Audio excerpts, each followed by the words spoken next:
probably one of the toughest fights pending in my career. You think so? Yeah.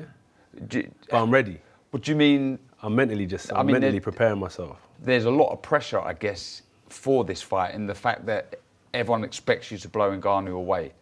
Is that why you think this could be a difficult task? I'll always make someone better than what they are in my head. And even if and he's good enough. Remember, he went up against the generational best ever in Tyson Fury.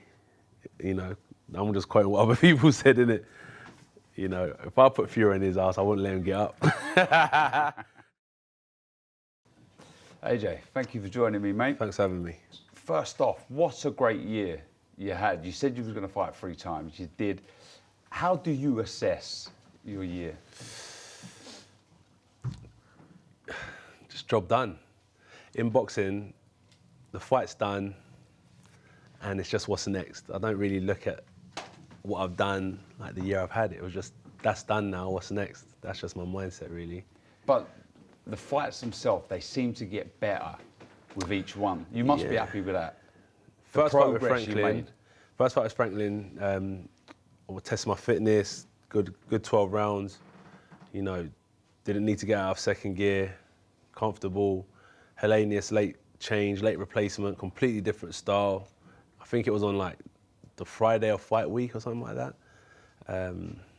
So yeah, that was like, at first it was a bit, not challenging, but I had to download the information that Hellenius was presenting me, and once I'd done that, I knew what I had to do. Got the job done. It wasn't as exciting as it needed to be.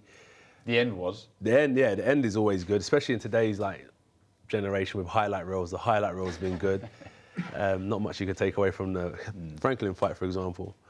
And then to top it off, I feel like the Day of Reckoning was really good, not just for my fight, but the whole spectacle of boxing was really good, like the promo, the build-up, everyone getting together and putting on a good show a couple of days before Christmas.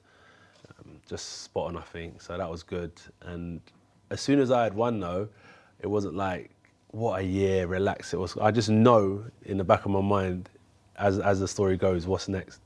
No rest for the wicked, just straight back in. But just quickly on that fight, the Wallin fight, you must be sick of people saying the old AJ, the old AJ.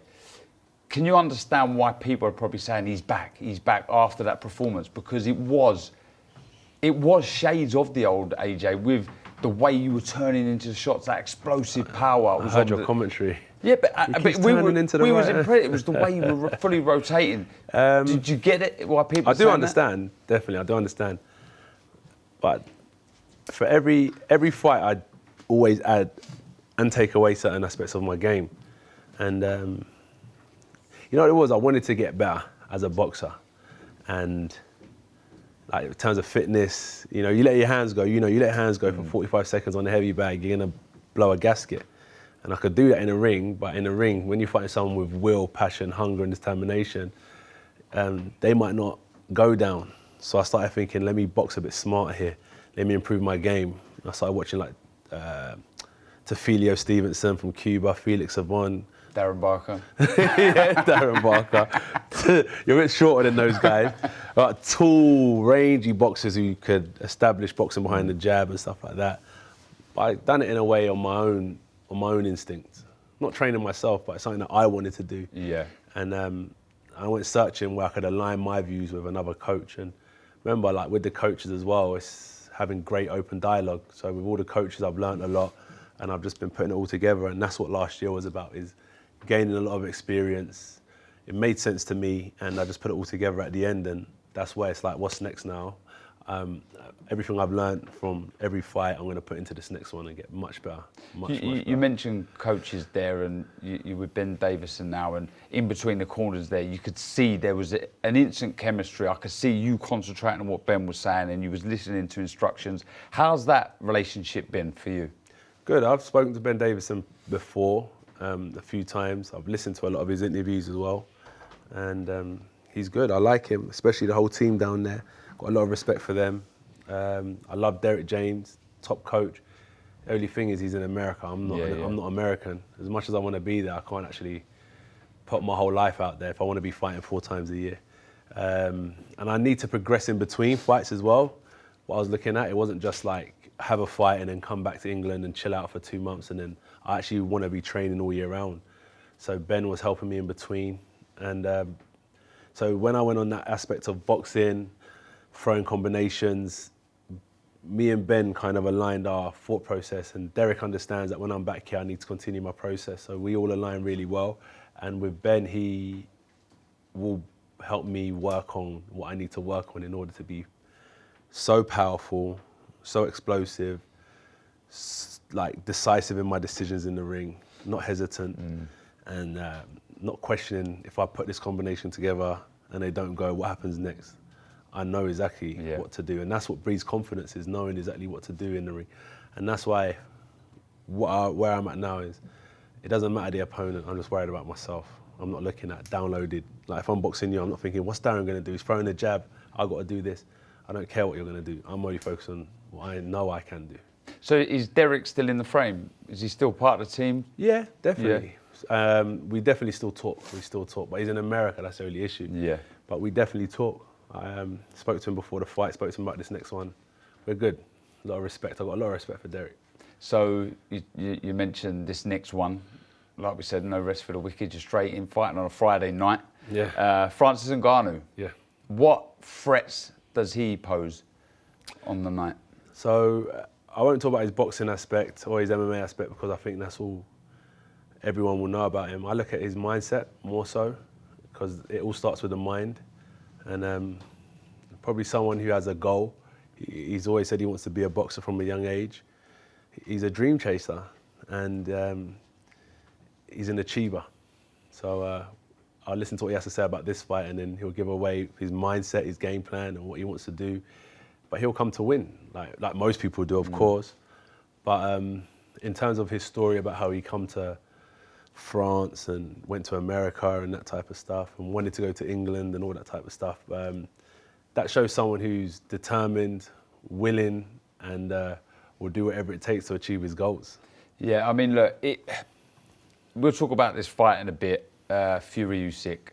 I'm guessing that's the goal. But this fight against Ngannou, what would you label this as? Is this a warm-up? Is this a point to prove? Is this to better what Fury done? In your eyes, this fight, what's it mean to you? It's probably one of the toughest fights pending in my career. You think so? Yeah. But I'm ready.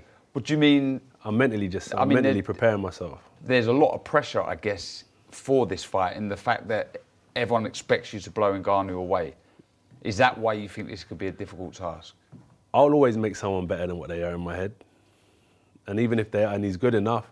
Remember, he went up against the generational best ever in Tyson Fury.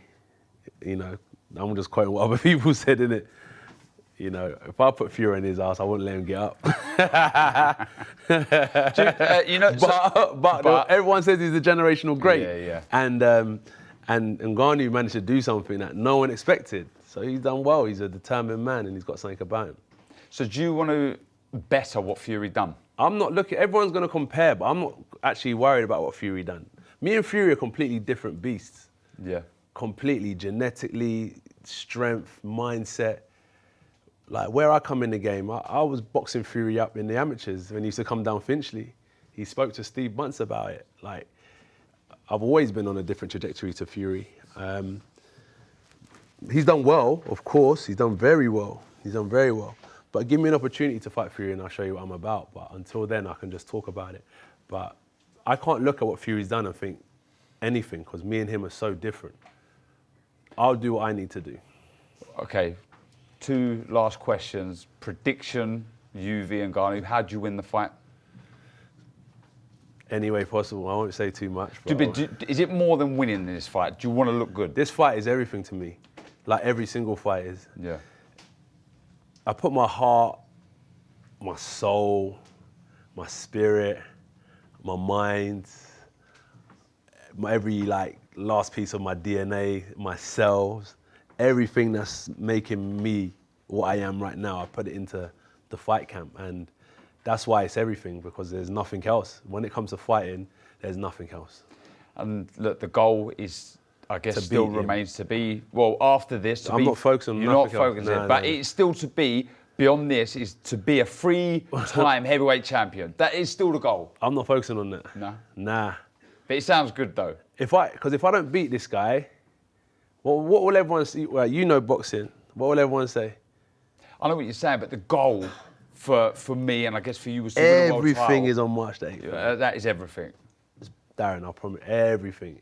I know where you're coming from, but you got to look at where I'm coming from as well. Absolutely. Yeah, everything is on March the 8th. And just quickly, Fury Usyk, who do you think wins that one? I don't want to say. I feel like everything's going to be asking me about Fury Usyk.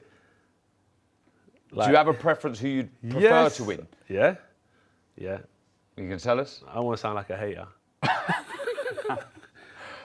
But I don't really respect Fury because of all the things he says.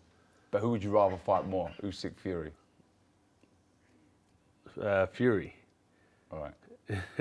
But Fury says a lot, yeah, so that's why I'd want him to get his jaw cracked. Wish you all the very best, mate. All the best. God bless. On DAZN worldwide, Friday, March 8th. Buy now at DAZN.com.